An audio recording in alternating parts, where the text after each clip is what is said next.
Praise the lord. ప్రభువైన యేసుక్రీస్తు నామములో మీ అందరికీ శుభాభివందనాలు. ప్రియులారా, బాగున్నారా? మీ యొక్క ఆత్మీయ క్షేమం కొరకు ప్రతినిత్యము మానక ప్రార్థన చేస్తూ ఉన్నాం.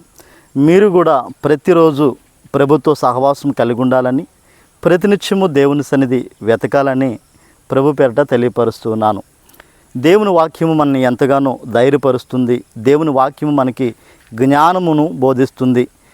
మన దైనందిన జీవితంలో ఎలా నడవాలో, ఎలా బ్రతకాలో, ఎవరితో ఎలా మసులుకోవాలో ప్రతిదీ కూడా వాక్యము మనకి నేర్పిస్తుంది. వాక్యం మనకి జీవాహారమై ఉన్నది కనుక మన ఆత్మకి ఎంతగానో బలాన్ని చేకూరుస్తుంది.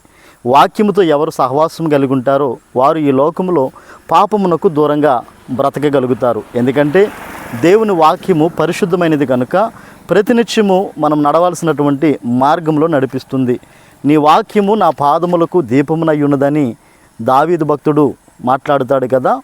ఆ దీపమై ఉన్నటువంటి వాక్యపు వెలుగులో మనం నడిచినట్లయితే లోకమునకు పాపమునకు దూరముగా ఉండగలుగుతామని తెలియపరుస్తూ ఉన్నాను.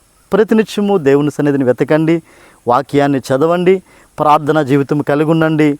పరులకి ఉపకారులుగా, పరులకి సహాయం చేసేవారిగా, అనేకులకి దీవెనకరమైన పాత్రలుగా ఉండాలని ప్రభుపేట తెలియపరుస్తున్నాను. May God bless you.